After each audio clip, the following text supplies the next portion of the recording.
माननीय स्वास्थ्य मंत्री जी ने कल दिल्ली के लेफ्टिनेंट गवर्नर साहब, दिल्ली के स्वास्थ्य मंत्री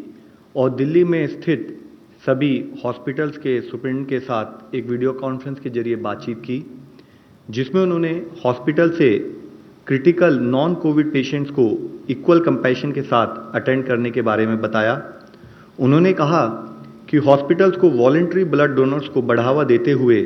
ट्रांसफ्यूजन के लिए सफिशिएंट ब्लड स्टॉक बनाए रखना चाहिए। इसी तरीके से इंडियन रेड क्रॉस सोसाइटी की मदद से किए जाने वाले मोबाइल ब्लड कलेक्शन सर्विसेज का भी उपयोग करना चाहिए। अब तक का डिटेल डेटा अगर हम देखें तो देश में 1992 लोग क्योर हो चुके हैं, जिसके द्वारा अगर हम देखें तो हमारी overall cure percentage is something around 13.85%। कल से टोटल 991 एडिशनल पॉजिटिव केसेस आए हैं, which takes our confirmed cases to 14,378 केसेस। लास्ट 24 आवर्स में 43 न्यू डेथ्स भी रिपोर्ट हुई हैं, taking our total death toll to 480 deaths. आज मैं आप लोगों की दृष्टि में लाना चाहूँगा कि स्टेट लेवल पर, डिस्ट्रिक्ट लेवल पर किए हुए कार्यों के द्वारा हमें अच्छे रिजल्ट्स भी काफ़ी हद तक मिलने लगे हैं, जिसके तहत 23 राज्यों में 47 जिलों में हमने एक पॉजिटिव ट्रेंड नोट किया है, जिसमें कि इससे पहले मैंने बताया कि माहे इन पुडुचेरी, उसके साथ साथ कोडगु इन कर्नाटका में भी पिछले 28 दिनों से एक पॉजिटिव केस नहीं आया है। ये वह डिस्ट्रिक्ट थे जहां पर इससे पहले पॉजिटिव केस आए थे। 23 जिलों में, 23 स्टेट्स में 45 अदर डिस्ट्रिक्ट है जहां पर भी पिछले 14 दिनों से कोई भी नया केस रिपोर्ट नहीं हुआ है। इससे पहले जिन जिलों के बारे में मैंने आपको बताया था, उन जिलों के अलावा 22 नए डिस्ट्रिक्ट्स, 12 स्टेट्स में ऐसे आए हैं जहां पर कि पिछले 14 दिनों से कोई केस रिपोर्ट नहीं हुआ है। मैं आप लोगों की दृष्टि में लाना चाहूँगा, इन जिलों में है बिहार से लखीसराय, गोपालगंज और भागलपुर, उदयपुर और धौलपुर राजस्थान से, पुलवामा जम्मू कश्मीर में, तोबल इन मणिपुर, चित्रदुर्गा कर्नाटका में, होशियारपुर पंजाब में, रोहतक और चरखी दादरी हरियाणा में, लोहित अरुणाचल प्रदेश में, भरदक पुरी उड़ीसा में, करीमगंज, गोलाघाट, कामरूप रूरल, नालबारी और साउथ सलमारा असम से, जलपाईगुड़ी और कलिम्पोंग वेस्ट बंगाल से, विशाखापट्टनम आंध्र प्रदेश से। अगर इसी तरीके से जिला स्थाई पर कंटेनमेंट स्ट्रैटेजी और लॉकडाउन पर हम काम करते रहें तो हमें लगता है कि हमें इसी तरह के पॉजिटिव रिजल्ट्स आते रहेंगे। इससे लिंक्ड फैक्ट है कि 3 ऐसे जिले जिसमें पहले 14 दिन तक केस नहीं आए थे, वहां पर पॉजिटिव केस भी रिपोर्ट हुए हैं। वह है पटना बिहार में, नादिया वेस्ट बंगाल में और पानीपत इन हरियाणा, जहां पर कि कुछ पॉजिटिव केस आए हैं। यह पॉइंट मैं आप लोगों की दृष्टि में इसलिए लाना चाहता हूं कि यह एक लड़ाई है, यह एक बैटल है जिसमें हमें day to day continued vigil पे रहना पड़ेगा, तभी हम इस लड़ाई से जीत सकते हैं। डेथ का जो डिटेल्स आई थी, अगर हम उसको एनालाइज करें तो हमने देखा है कि हमारे देश में मॉर्टेलिटी करीब 3.3% पाई गई है, जिसमें अगर एज वाइज एनालिसिस करें तो पाते हैं कि 0 to 45 ईयर्स एज ग्रुप में 14.4% ऑफ पीपल वहाँ पर डेथ नोट की गई है। 45 to 60% में 10.3%, 60 to 75 में 33.1% और 75 ईयर्स एंड अबव में 42.2%। तो यानी कि हम देखते हैं कि 75.3% केसेस जो हैं वह 60 प्लस उम्र के लोगों में डेथ नोट की गई है। इसी तरीके से कोमॉर्बिड कंडीशंस के बेसिस पे एनालाइज करें तो हम देखते हैं कि 83% केसेस में कोमॉर्बिडिटीज भी पाई गई हैं। यह मैं आप लोगों की दृष्टि में इसलिए लाना चाहता हूं क्योंकि इससे पता लगता है कि एल्डरली पीपल और पीपल विद कोमॉर्बिडिटीज वह हाई रिस्क केसेस में आते हैं। आज लॉकडाउन और सोशल डिस्टेंसिंग के बारे में जब हम बात करते हैं तो हर आदमी को सोशल डिस्टेंसिंग को फॉलो करना है, क्योंकि उसके घर में अगर कोई बुजुर्ग भी हैं तो उसके द्वारा उनको भी इन्फेक्शन पास होने का खतरा हो सकता है। इसके साथ ही जैसे मैंने आपको बताया कि 14,378 पॉजिटिव केसेस जो आए हैं, उसमें से 4,291 लगभग 29.8% केसेस निजामुद्दीन मरकज क्लस्टर से सिंगल सोर्स से संबंधित पाए गए हैं, जिससे 23 स्टेट्स और यूनियन टेरिटरी से इससे रिलेटेड केसेस पाए गए। मुख्यतः तमिलनाडु, दिल्ली, तेलंगाना, उत्तर प्रदेश और आंध्र प्रदेश जैसी हाई डिजीज बर्डन स्टेट्स में जो कि top 10 states in terms of case loads हैं, वहां पर इस पर्टिकुलर इंसिडेंट से रिलेटेड केसेस पाए गए हैं। तमिलनाडु में 84% केसेस, दिल्ली में 63% केसेस, तेलंगाना में 79% केसेस, यूपी में 59% केसेस और आंध्र प्रदेश में 61% केसेस इस इवेंट से लिंक नोट किए गए हैं। इसके साथ ही मैं आप लोगों की दृष्टि में लाना चाहूँगा कि कुछ कम केसेस रिपोर्ट होने वाले राज्यों में भी इस इवेंट से रिलेटेड केसेस ने कंट्रीब्यूट किया। जैसे कि अरुणाचल प्रदेश में जो एक मामला आया है वह इस इवेंट से रिलेटेड है। असम में 35 केसेस में से 32 केसेस यानी कि 91% केसेस,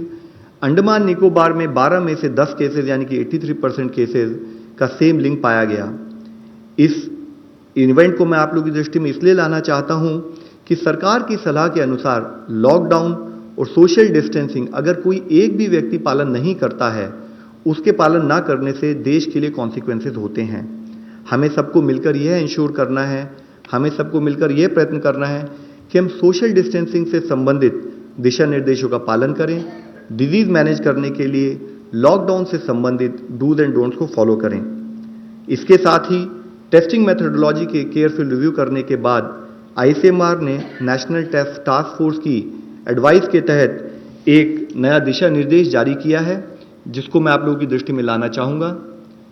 इसके द्वारा उन्होंने बताया है कि मुख्यतः जैसे आप लोग इस प्रेजेंटेशन के थ्रू देख सकते हैं कि real time PCR test is actually the gold standard frontline test for कोविड-19। ये पॉइंट इसलिए बताना जरूरी समझता हूं कि हम सबको डिफरेंस पता होना चाहिए कि real time PCR test versus antibody test के क्या क्या रोल और क्या क्या लिमिटेशंस हैं। तो इसमें मैं बताना चाहूँगा कि रियल टाइम पीसीआर टेस्ट को ही हम कंफर्मेशन टेस्ट के रूप में मानते हैं। जो रैपिड एंटीबॉडी टेस्ट है वह इस टेस्ट को रिप्लेस नहीं करता और रैपिड एंटीबॉडी टेस्ट का प्राइमरी पर्पस है कि वो prevalence of disease in a particular area के बारे में दर्शाता है और इसकी यूटिलिटी जैसे कि इससे पहले भी अवगत किया गया है कि एंटीबॉडीज बनने में करीब मिनिमम 7 दिन लग सकते हैं बॉडी में। तो इसकी यूटिलिटी अगर कोई आदमी इन्फेक्टेड है तो 7 दिन के बाद ही उसके सिम्टम्स आ सकते हैं, तो उसके बाद ही इसकी कोई हमें क्लैरिटी या कोई आउटपुट मिलता है। साथ ही रैपिड डायग्नोस्टिक टेस्ट का पर्पस कंफर्मेटरी टेस्ट रूप में ना होते हुए एपिडेमियोलॉजिकल स्टडीज और सर्वेलेंस पर्पसेस के लिए किया जाता है। इस रैपिड एंटीबॉडी टेस्ट को भी जब किया जाए तो प्रॉपर मेडिकल सुपरविजन के तहत किया जाए और साथ ही हमने ये बताया कि इस रैपिड एंटीबॉडी टेस्ट को हॉटस्पॉट में यूज करना है। इन केस किसी डिस्ट्रिक्ट किसी स्टेट में अगर कोई एरिया हॉटस्पॉट के रूप में डिक्लेयर भी नहीं हुआ है तो हम लोगों ने एडवाइस दी है कि वहां पर भी रैपिड डायग्नोस्टिक टेस्ट या तो हॉटस्पॉट का जो इमर्ज हो रहा है उसके एनालिसिस के लिए यूज किया जाए या as a surveillance tool use किया जाए एपिडेमियोलॉजिकल पर्पसेस के लिए, ताकि आइडेंटिफाई किया जाए उन एरिया में जहां केसेस नहीं आए हैं। इसके साथ ही एक बहुत मुख्य इशू यह है कि रैपिड डायग्नोस्टिक टेस्ट वो सर्वेलेंस पर्पस से और एपिडेमियोलॉजिकल पर्पस से जो डेटा हमारे सामने प्रस्तुत करता है उसके तहत अगर हमारे को कोई पॉजिटिव केस मिले तो उससे रिलेटेड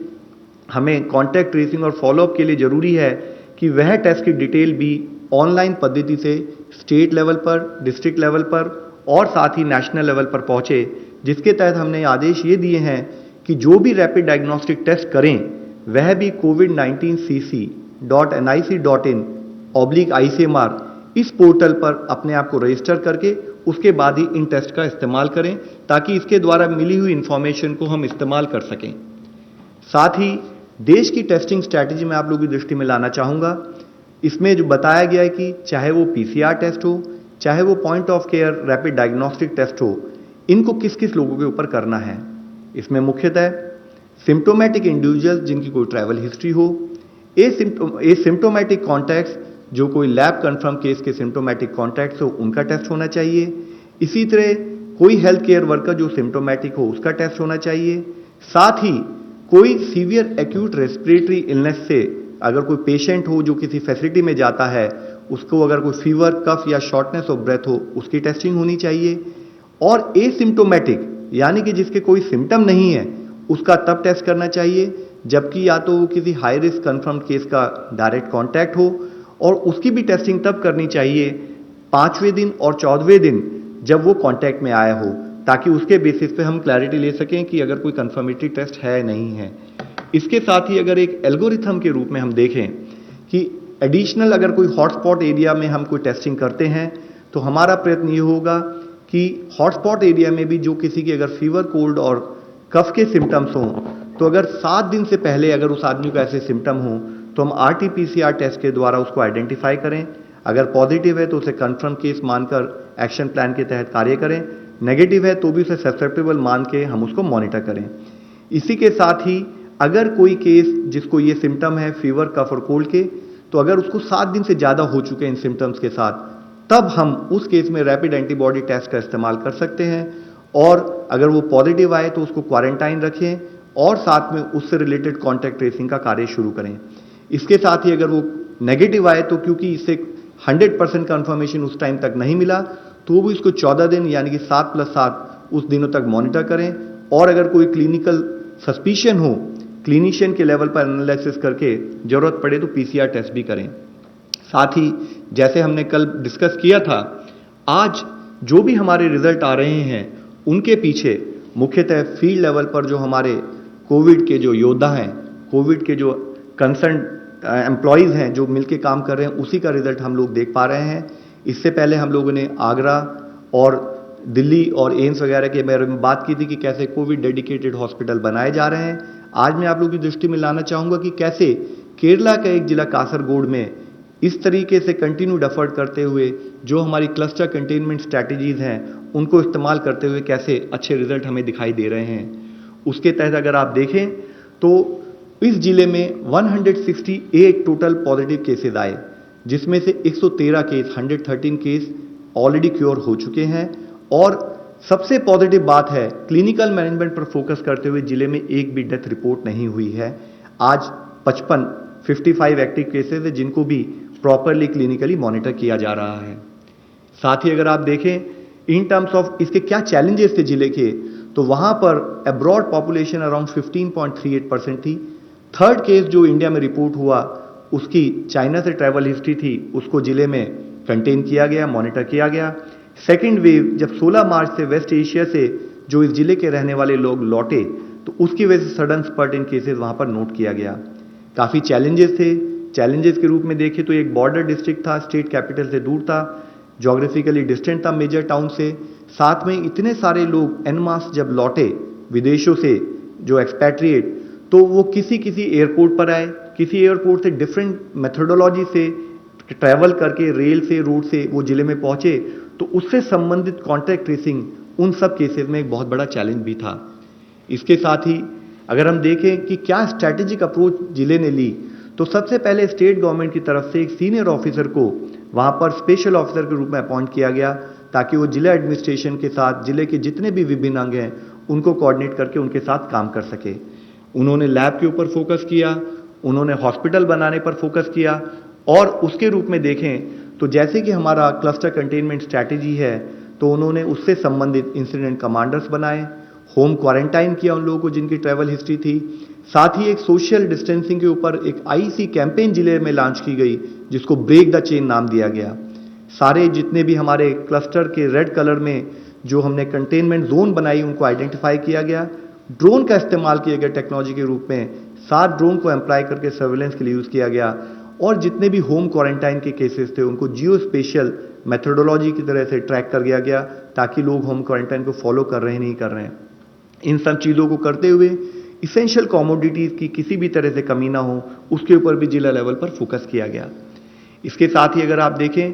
तो जितने हमारे पॉजिटिव केसेस आए उससे संबंधित 17,373 जो प्राइमरी और सेकेंडरी कॉन्टैक्ट थे उनको ट्रेस किया गया, उनको क्वारंटाइन किया गया। डेली सैंपल्स पर फोकस किया गया, टेस्टिंग लैब स्टार्ट की गई, कोविड केयर सेंटर बनाए गए जिसमें 709 बेड थे और साथ ही जितने भी प्राइमरी, सेकेंडरी और हाई रिस्क कॉन्टैक्ट थे उनको आइसोलेशन सेंटर्स में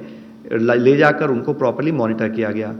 एक हॉस्पिटल को 200 बेड के हॉस्पिटल को वहाँ पर हमने ऑपरेशनलाइज किया 4 दिन के अंदर और एक ICU फैसिलिटी भी बनाई और साथ में हाउस होल्ड सर्वे के लिए जो हमारे फ्रंट लाइन हेल्थ वर्कर्स हैं, आशाज हैं और हेल्थ इंस्पेक्टर्स हैं उनके द्वारा हाउस टू हाउस सर्वे किया गया।